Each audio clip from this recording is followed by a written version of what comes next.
오늘은 그 첫 손님으로 이번 22대 총선에서 개혁신당 비례대표 1번으로 당선되신 이주영 당선인을 모시고 현재 의료 대란에 대한 얘기를 가감없이 한번 대화를 나눠볼까 합니다. 왜 그러냐면 현재 이제 여러 정당들이 이 의료 정책에 대해서 현재 의료 대란에 대해서 다들 입을 다물고 있죠. 왜 그러냐면 이런 정책적인 문제에 대해서마저도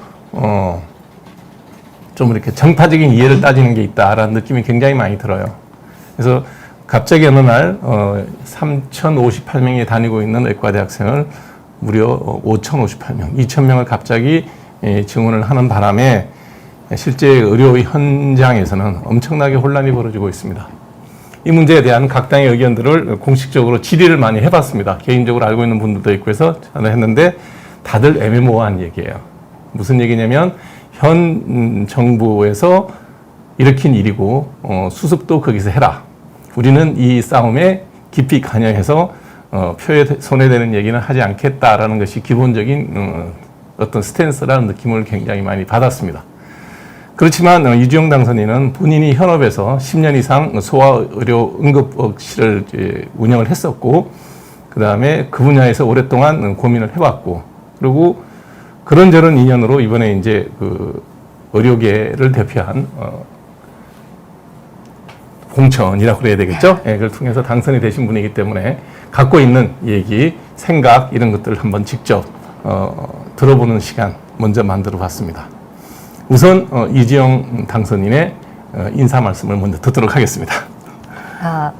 안녕하십니까. 저는 개혁신당 국회의원 당선인 이주영이라고 합니다. 저는 소아청소년과 전문의이고요. 대학병원에서 전문의를 따고 개인의원에서도 잠시 있었고 지난 10년 동안은 주로 소아응급실에서 근무를 했었는데요. 소아 전문응급센터에 있으면서 10년 동안 우리나라 의료가 변하는 것들 꾸준히 시간 흐름에 따라 볼 수 있었고 마지막에는 제가 일하던 곳이 본의 아니게 좋은 의도이긴 했겠지만 잘못된 법과 이런 정책의 결과로서 와해가 되고 결국 저희 동료들이 떠나게 되고 저도 마지막으로 사직을 하게 되면서 느낀 바가 많았던 것 같습니다. 그래서 우연한 기회로 정치계에 들어오게 되었는데 저는 올바름을 향해 가는 것에는 뭐 사실 좌우가 있거나 직업별로 이런 이해득실을 따지는 것이 중요한 것이 아니라 우리가 하고 있는 각자의 일의 본질을 향해 가는 것이 중요하지 않겠나 이렇게 생각을 하고 있고 직업이 지금 잠시 바뀌어 있기는 하지만 그래도 가고자 하는 방향에 대해서 소신을 잃지 않기 위해서 노력하고 있습니다. 제가 이주영 당선인을 모신 가장 큰 이유가 뭐냐면 제가 의료에 대한 얘기를 하면 너는 기업에서 돈 잘 벌고 잘 살지 않냐 이런 얘기가 나오기 때문에 무슨 얘기를 하더라도 객관식이 굉장히 결여되어 있죠. 그렇지만 그 이주영 당선인은 소아과를 했고요. 뭐 그 당시에도 뭐 그리 인기 있는 과는 아니었죠. 인기는 있어 경쟁해서 들어가긴 했습니다만 그때도 피부과 그때도 네, 피부과 피한성 인기 있었고 있었죠. 소아과 가면 돈 못 번다 얘기는 알고 가신 거죠? 알고 갔죠. 네. 그리고 이제 10년 동안 소아응급실을 운영을 하면서 그때 24시간 병원을 운영하지 않았나요? 네, 뭐 저는 소아 전문 응급센터에 있었기 때문에 네, 24시간 돌아가는 거죠. 24시간 365일 돌아가는 센터였고 네. 저희가 스텝이 7명이었고 네.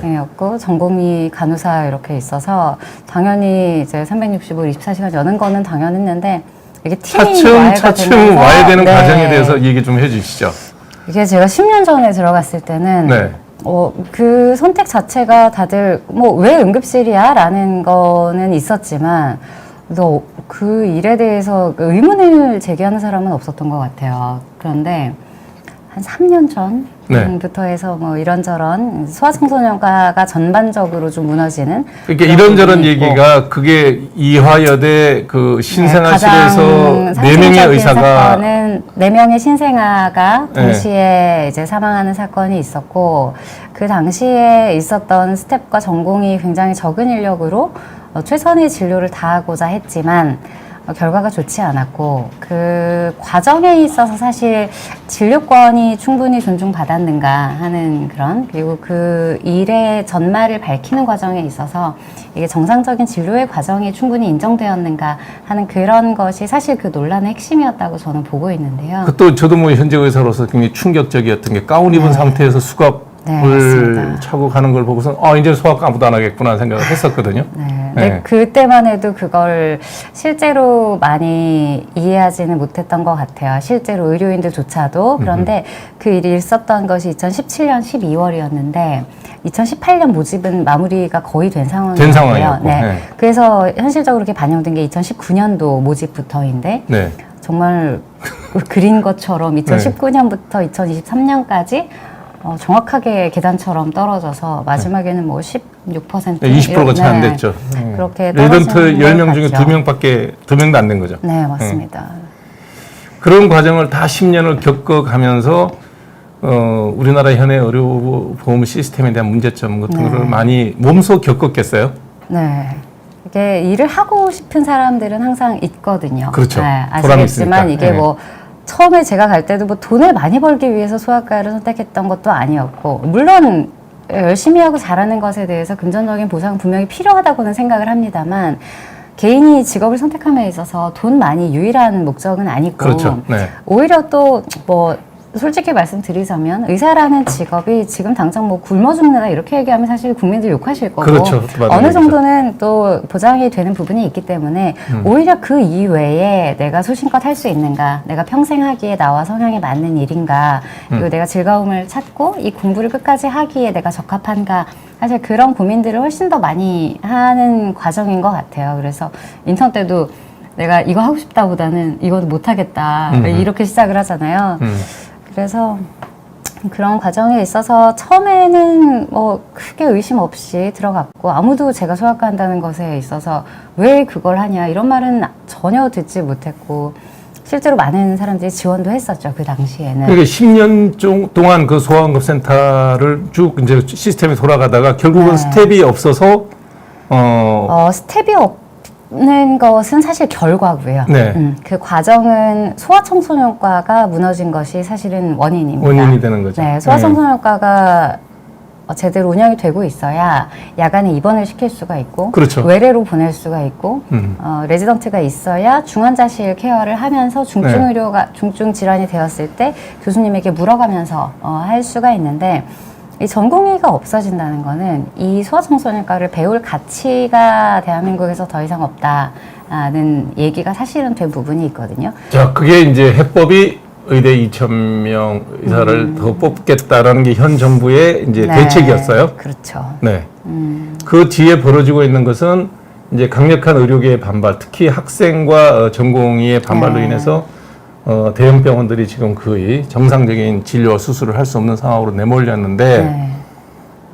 여기에 대해서 이제 의정 활동을 시작하니까 의사로서 의정 활동을 시작하면서 현 정부의 대책에 대해서 평가는 어떻게 보십니까? 평가를 하자면 네. 굉장히 무모하다고 무모하다. 얘기를 해야 할 것 같은데 네. 처음에 이 반발이 시작된 거는 2,000명이 아니었어요. 1,000명대 아니었나요? 필수 의료 패키지가 먼저 반발의 나왔었죠. 시작이었죠. 네. 그래서 필수 의료 패키지의 첫 번째에 의료 인력을 확충하겠다. 네. 그 얘기가 나왔고 뭐 나머지 말은 좋은 말이었습니다. 그런데 그것의 실효성이나 진정성에 대해서 이제 의료계에서는 할 생각이 없는 거구나라고 받아들이는 이제 좀 긴 역사가 있죠. 사실 정부와 그렇죠. 의료계 네. 사이에. 네. 불신이 그래서, 있죠. 네, 불신이 있고 그 상황에서 이거는 이런 식으로 가면 곤란할 텐데 라는 분위기가 있는 상황에서 갑자기 2,000명이 그 전에 논의 없이 갑자기 발표가 됐고 거기에 대해서 갑자기 이제 돌을 던진 셈이 됐으니까 의료계 입장에서는 네. 거기서 반발을 해서 전공의들이 입탈을 했는데 거기에 대해서 제가 1월 31일에 사직이 됐거든요. 그래서 야간 근무를 하니까 네, 그렇죠. 2월 1일 아침 8시까지 근무를 하고 이제 병원에서 나온 거예요. 그래서 연구실에서 이제 마지막 짐을 싸고 있는데 10년 일했던 곳이니까 짐이 참 많더라고요. 그렇겠죠. 굉장히 슬펐어요. 네. 애정을 갖고 했던 곳이니까. 근데 그때 기자분들이 막 전화가 오셨어요. 그러니까 저희 센터가 닫는 것 자체가 굉장히 뉴스가 될 수밖에 없죠. 네. 일이었고 뭐 이미 또 보도가 여러 번 나갔기 때문에 근데 그때 제가 이 상황이 발생하기 전에 그때는 2,000명 발표도 전입니다. 근데 그때 이미 제가 필수 의료 패키지 내용을 보고 이대로면 전공의들이 이 공부를 포기하고 다 나갈 거기 때문에 파업이고 뭐고가 의미가 없어질 거다. 이렇게 하면 필수 의료는 다 죽는다고 제가 이미 2월 1일에 그렇게 얘기를 했어요. 그러니까 이게 이전의 증원 얘기가 나오기 전에 그만두신 거네요. 네, 그렇죠. 그렇기 때문에 이거는 그래서 저희 개혁신당이 좀 대단하다고 생각을 했던 이유 중에 하나는 이 타임라인을 이번에 2,000명 이후에 갑자기 생긴 일이라고 보지 않고 지금까지 쇠락해온 핵심 의료 영역의 결과로서 이걸 봤다는 관점이 사실은 좀 신기하다고 생각을 했던 부분이 있었던 것 같아요. 사실은 이제 저 같은 경우에는 30년 전에 이제 개업을 처음 했는데 네. 개업할 때부터도 이미 의료계에는 정부의 과도한 어떤 의료보험 수가 정책, 저수가 정책이죠. 이 상태에서는 우리가 개업해서 먹고 살기 힘들다 그래서 제가 이지한 피부과랑 동업을 택해서 3명 중에 1명은 미용을 보고 1명은 보험을 보고 1명을 쉬는 이런 시스템으로 이제 병원을 운영을 하면서 나름 이제 개업가에서 성공을 하면서 미용 시장이라는 게 생겼는데 지금은 보면 뭐 비전문의들이 미용 시장에 엄청나게 들어가고 심지어는 소아청소년과 선생님들도 전문의 자격을 스스로 반납하고 미용 시장에 뛰어드는 이런 상황에서 과연 의사 수만 2,000명을 늘리면 이 문제가 해결이 될 수 있을까라는 그런 의구심이 들지 않을 수가 없죠.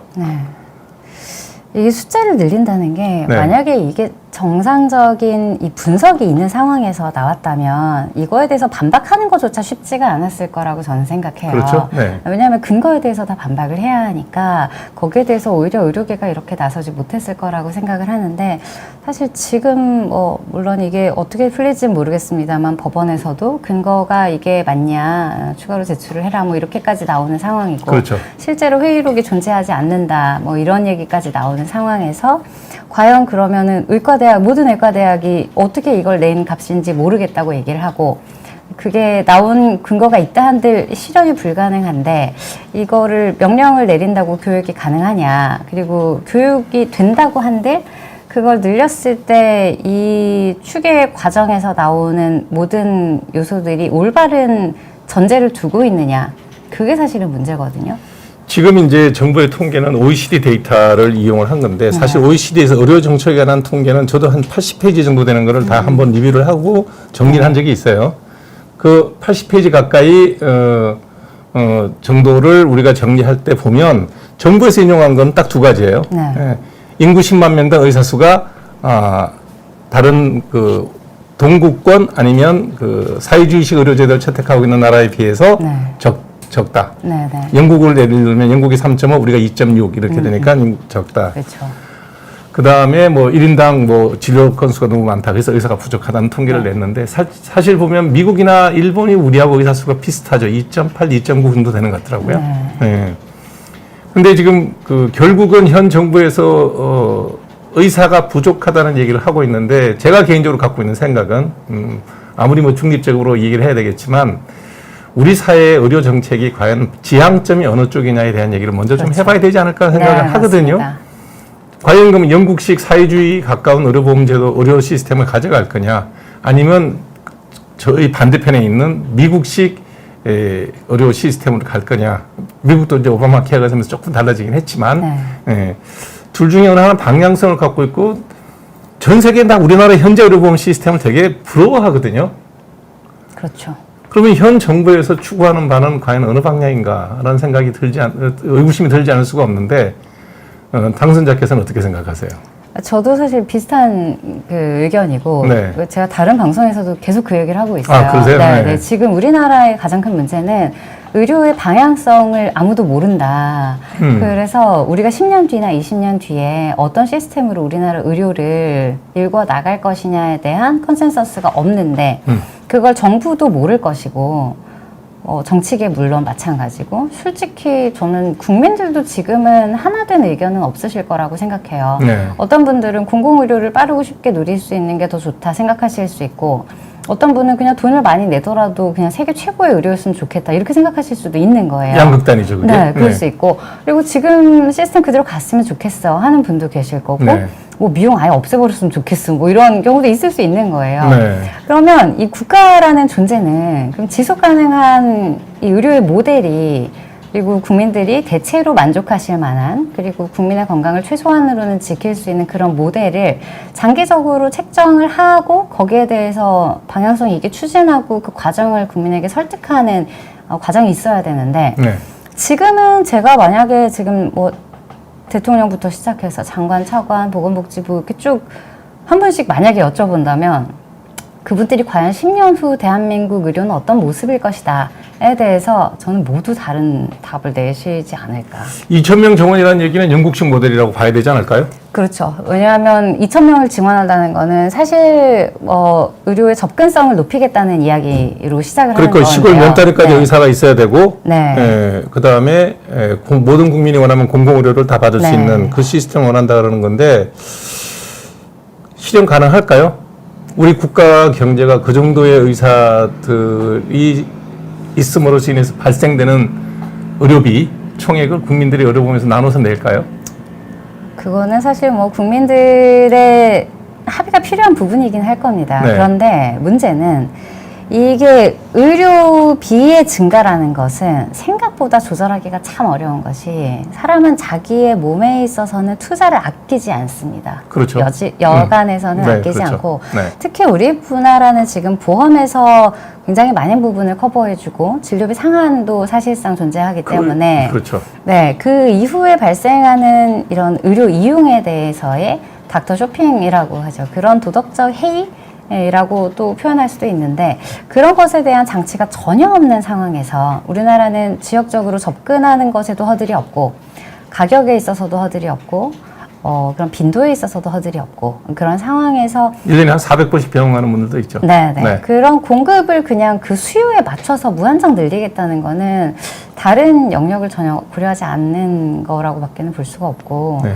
그걸 늘린다는 것이 이제 뭐 의사들이 진료를 막 유인한다 이렇게만 받아들이시는 경우가 있는데 그렇지가 않은 게 우리가 감기가 걸렸을 때 뭐 버스를 한 2정거장 정도는 그래도 가야 병원을 갈 수 있는 경우와 내가 집 앞에 편의점만 가도 내과가 3군데에 있는 경우에는 당연히 소비자 입장에서는 의료를 훨씬 더 많이 이용할 수밖에 자주 없고요. 이용할 수 있죠. 네. 네.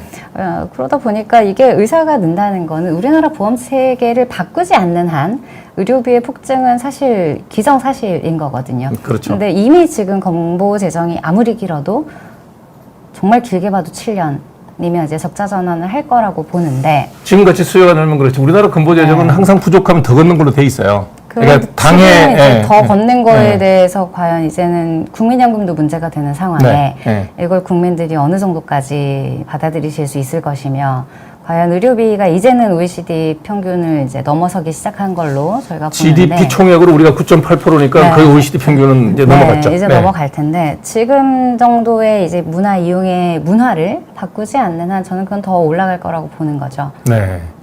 자, 그러면 뭐 개혁신당의 의원 당선 의원 3명이고 아직 정당이 그 국민의힘이라든지 더불어민주당과 같은 거대 정당의 어떤 당직 시스템이 만들어져 있지 않으니까 네.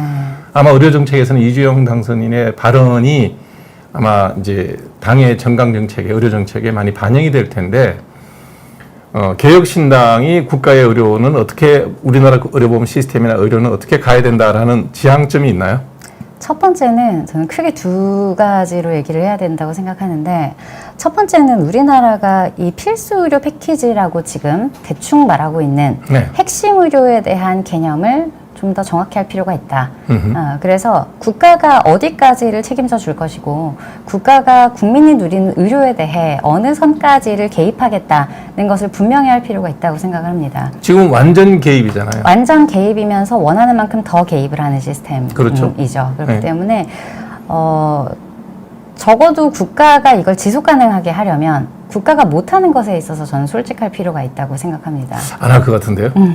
안 하기 때문에 지금 문제가 뭐 이렇게 서로 커진 거긴 한데 어떤 사람이 정권을 잡더라도 우리는 이 문제에 대해서 우리 한계가 여기입니다. 선을 걷는 순간 표 떨어지는 데 그걸 할까요? 개혁신당에서 제 만일 문제죠. 집권하면 그렇게 할 건가요? 지금 집권을 아직 안 했기 때문에 저희가 용기 있게 화두를 던질 수 있는 부분도 분명히 있습니다. 그러니까요. 솔직하게. 네. 네. 하지만 이 논의를 계속 던지고 거기에 대해서 국민 여러분들이 진지하게 미래지향적으로 생각을 같이 해주시면 당연히 양당에서도 합리적이고 현실적인 지속 가능한 네. 방법을 찾을 수밖에 없을 거라고 저희는 보고 있는 부분이 있고요. 네. 이걸 언제까지 원하는 걸 해주겠다. 이건 문제가 있는 게 이때까지 우리는 어떤 정권에서도 여야를 보수 진보를 떠나서 어떤 정권에서도 장기적인 의료의 전망을 그린 적이 없습니다. 정권이 바뀔 때마다 이 영역에 돈을 더 주겠다. 이 영역의 접근성을 높여주겠다는 그렇죠. 네. 이야기만 했지 우리의 건보 재정이 건전성이 이 정도이고 우리가 어느 정도 지속이 가능하고 그리고 앞으로 우리나라의 의료는 어떤 방향으로 갈 거다. 거기에는 접근성도 있고 그리고 의료의 수준도 있고 그리고 국민들이 원하는 의료의 내용도 있을 거거든요. 근데 거기에 대해서 국가가 파악하지도 않았고 청사진을 제시하지도 않았어요. 그렇기 때문에 저는 이것저것 다 해주려다가 아무것도 못 해주는 건보가 고갈되고 많은 이런 상황에 처하는 걸 막기 위해서라도 국가가 해줄 수 있는 것을 명백하게 정하고 거기에 대해서 투명하게 공개를 하고 국가의 나아갈 방향을 국민들에게 설득하는 과정은 반드시 필요하다고 보고요. 이거는 건보만의 문제가 아닙니다. 국민연금도 마찬가지고. 그렇죠. 네. 네, 다 엮여있는 문제이기 때문에 여기에 대해서 좀 더 정부가 좀 정직할 필요가 있다. 이렇게 생각을 하고요. 그러면 사실 우리는 선택과 집중을 해야 합니다. 그러면 국가가 뭐 감기 걸린 것까지 다 책임을 져주겠다. 이렇게 얘기하면 표는 조금 더 지금 당장 얻을 수 있겠지만 계속 그래왔죠. 네, 그러는 동안에 중증의료 그리고 응급 전원 시스템 이런 것들 다 망가졌고요. 네. 그리고 정말 N수가 적지만 반드시 필요한 환자가 나타나는 세부분과가 지금 다 무너졌습니다. 국민들은 잘 모르실 수 있어요. 내가 그 정도로 그 아플 병원 일이 많지 다 않으니까요. 없으니까요. 예, 예. 하지만 저는 소아청소년과 의사로 일하는 동안 이게 소아 투석하는 아이들이 정말 갈 곳이 없구나. 생각보다 이 별것 아닌 심장병인데도 보낼 곳이 없구나. 그런데 그건 언젠가는 국민 누군가의 몫으로 돌아오거든요. 그렇기 때문에 그 세 부분과의 명맥을 살리고 중증의료, 응급의료가 가능하게끔 만들기 위해서는 어느 정도는 우리가 현재 이용하고 있는 의료에 대해서 다소 제한을 두거나 포기해야 되는 부분이 있다는 것을 국민 여러분도 어느 정도는 받아들이셔야 되는 부분이 있다고 저는 생각합니다. 어차피 선거는 우리가 지방선거든 국회의원 선거든 대통령 선거든 늘 뭐 4년 주기로 5년 주기로 있는데 네. 그러면 개혁신당에서는 과연 정말 그 표 떨어지는 얘기거든요. 네, 앞으로 감기는 맞습니다. 자기 돈 내고 치료받아라 이런 거 정도까지 국가에서는 책임지지 않을 거다. 네. 어려보면은 내지만 그거는 정말 필요한 사람한테 혜택이 돌아갈 수 있게끔 시스템을 정비하고자 한다라는 거를 공약으로 네. 내걸 자신이 있으세요? 지금 이야기를 계속 하고는 있습니다. 네. 왜냐하면 국민 여러분도 생각해 보시면 이제 납득이 되실 거예요. 왜냐하면 우리가 평균 이용하는 의료의 양이 있다고 치면 네.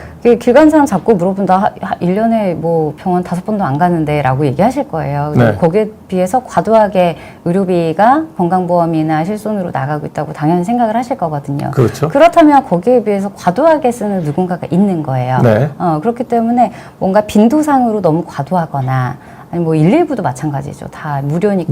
막 네. 택시처럼 사용하시는 분들 정말 많고 있죠. 이런 부분의 도덕적 해이나 이런 부분의 비효율을 사실 많이 줄이기 위해서라도 이런 이야기는 좀 공론화될 그러니까 필요가 그 얘기를 있긴 하는 하고. 순간 표는 떨어질 수 있잖아요. 그러니까 국회 이제 현역에 이제 6월 달이면 선서를 하고 국회의원이 이제 정치인의 길로 들어서게 되는데 정치인의 길로 들어섰을 때도 이 얘기는 필요한 얘기고 나의 당락과 뭐 당리 당략을 떠나서 네. 이런 건 필요하다라는 네. 주장을 하실 수 있나요? 지금 계속 하고 있는 그러니까- 중이고 네. 이 얘기를 하는 사람이 그래서 아무도 없다면 이 문제는 해결되지 않습니다. 그러면